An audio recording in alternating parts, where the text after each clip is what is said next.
we will look at the other characters of the Ramayana. We'll start off firstly with Jambavan. Jamban is the bear that has countless hairs that cover him.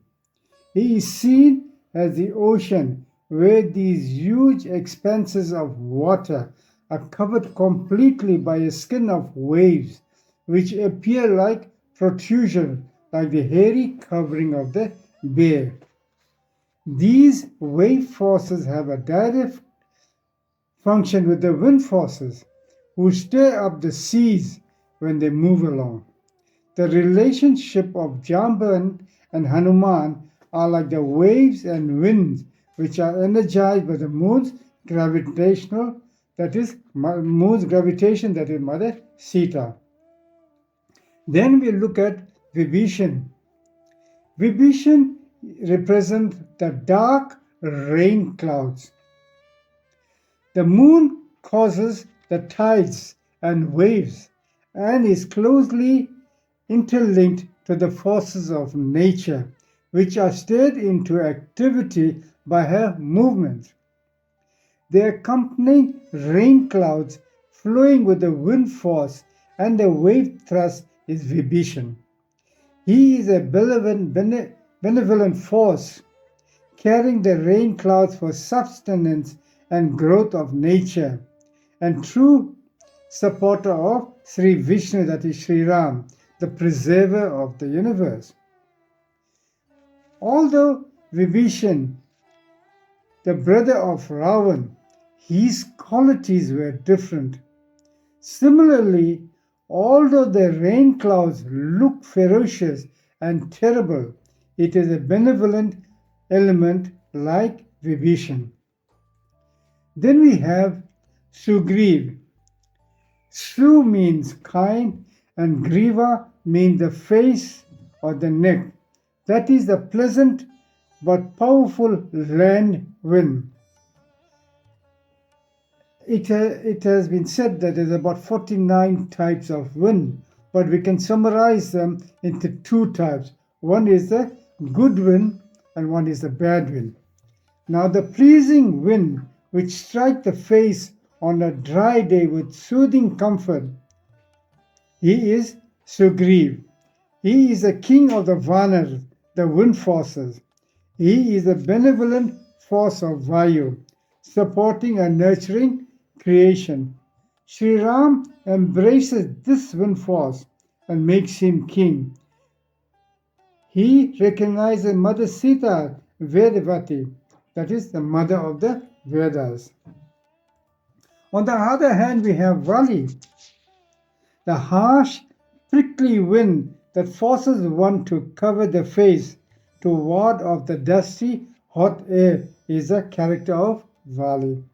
When the good and the bad winds rustle, they become enmeshed, concealing their identity, and thus Sri Ram has to garland Sugrivji to recognize him. Now, why did Sri Ram allow Sugriv to be beaten? And why did he garland him?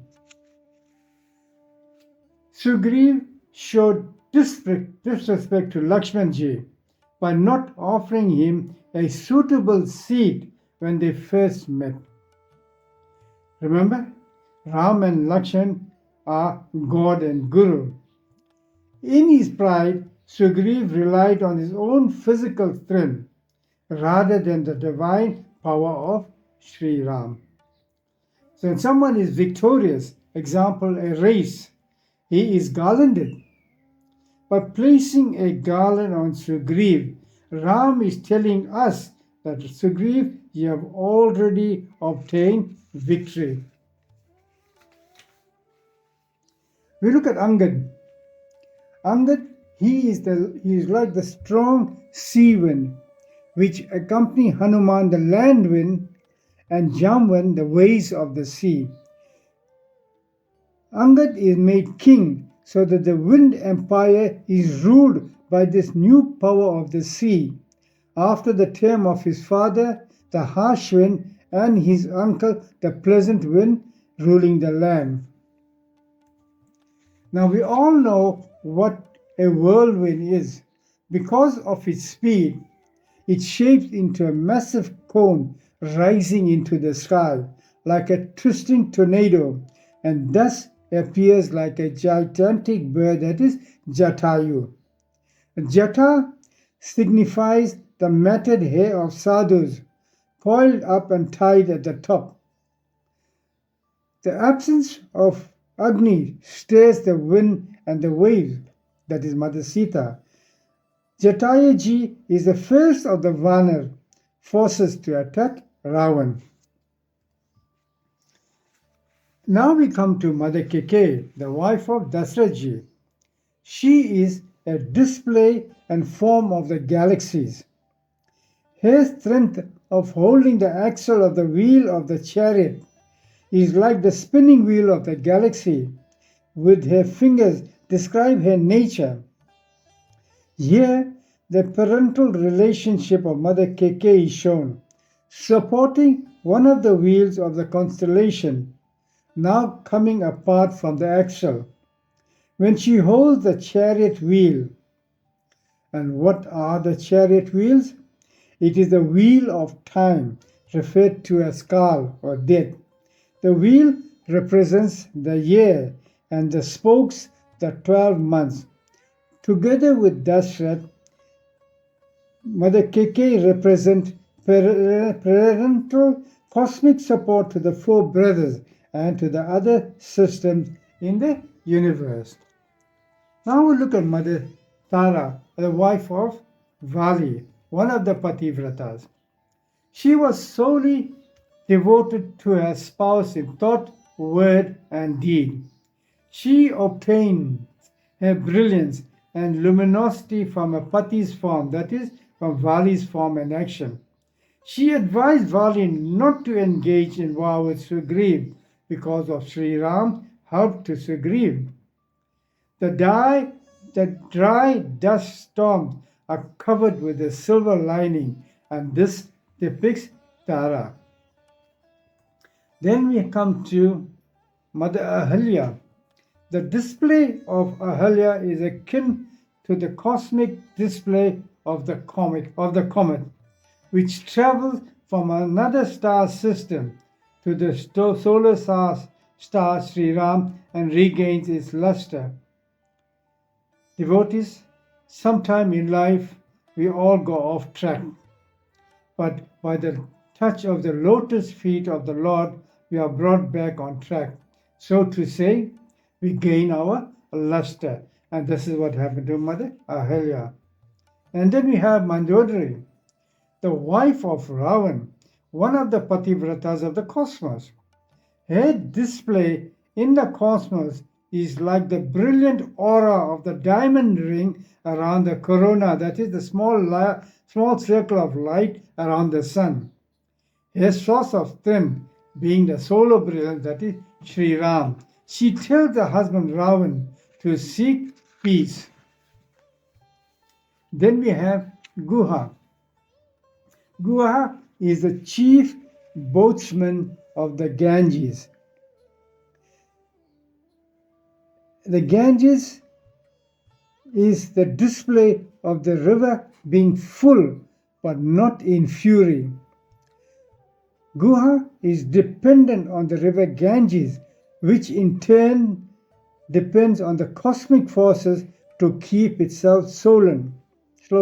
So to Guha depends on the river to sustain him. Sri Ram's promise to Guha to revisit him after 14 years enforces, that is, Guha's dependence on the solar forces which sustain him and his river.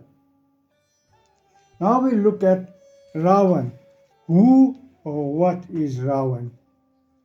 Ravan, one who causes grief. He is the dark force, the eclipse of the sun. And this happens when the lunar brilliance crosses into the orbit from the solar light, and thus Ravan enslays Mother Sita, covering the main source of brilliance of energy, that is Sri Ram, and spreading disorder, disaster, and turmoil. This eclipse is an illusionary display of blinding the sun, if but temporarily. When you say there is no sun, you say so only with the help of sunlight, which enables you to see the eclipse. Next, we have Kumbhakaran, the embodiment of 6 months of hibernation and 6 months of devouring. The summer and winter solstice depict the polar darkness of 6 months and the other 6 months of light, when all action is towards production and consumption. The Earth's orbit around the Sun causes darkness of longer duration than the poles for 6 months. The solar Lord, being the protector, preserver, and sustainer of all beings, can overpower such darkness by the benevolence of his cosmic brilliance, that is Sri Ram. Now we look at Meghnad, Indrajit, the evil son of Ravan, with the power to fight the Vayu Sena of Sri Ram, that is Hanumanji. We know the battle between Indrajit and Hanumanji. Meghnad is the force of the cyclonic typhoon, spreading destruction and darkness into creation. It is here that Hanuman, a wind force, stands up against this Asura, that is Indrajit.